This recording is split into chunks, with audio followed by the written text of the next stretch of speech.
welcome to Sing for Your Supper. Welcome back to my series on rethinking Thanksgiving. I have to admit, I love jellied cranberry sauce, but I tried something new a couple years ago and I wound up loving this recipe. And so it's super easy to make, and I'm going to have a couple different kinds of cranberry sauce so people can pick and choose what they'd like.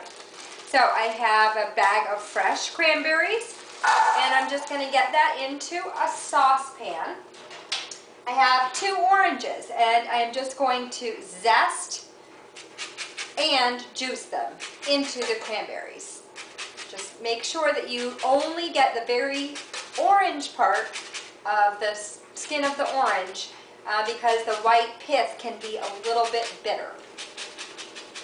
I'm just finishing juicing the last half of orange, and I'm going to get that into my pot. Now this kind of reminds me, my dad every year for Thanksgiving would make a cranberry orange relish, and it was just raw cranberries with sugar and orange, and that's all it was. And I kind of feel like this is a little bit more sophisticated version, no offense Dad, of that dish.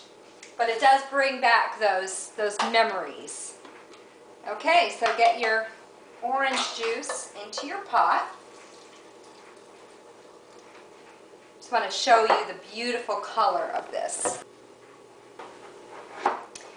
Alright, so I've got some sugar in here, and I cut it with just a little bit of Splenda. And it calls for 3/4 of a cup, so I did half a cup of sugar and 1/4 cup of Splenda. Okay, here is the magic ingredient. This is what makes it sophisticated. It's a ruby port, and if you've never had port before, you got to go out and try it. It's almost like a sweet red wine, and sometimes I have this in place of dessert, and it's definitely going to make an appearance at my Thanksgiving table. So it calls for about 1/4 cup. I'm just going to eyeball that and get that in there. And just a couple dashes of cinnamon. Alright, I'm going to grate some fresh nutmeg into there.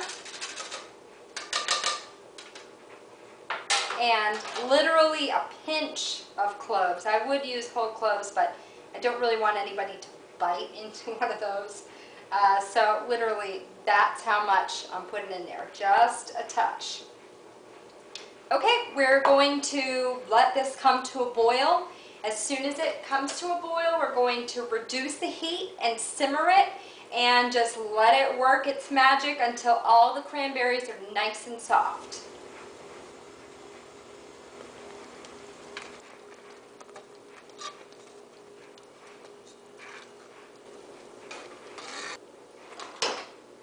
So as this cranberry sauce has been simmering, it has reduced down and created a nice thick sauce. The cranberries have accepted all of that great orange, port, sugar, spices, and then they have released their juices into the sauce.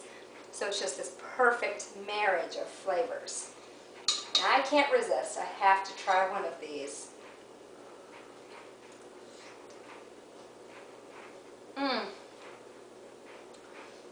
So tart, but you can taste that port, and you can taste the orange in there, and the spices. I may just have to have a little bit of this on top of some vanilla ice cream.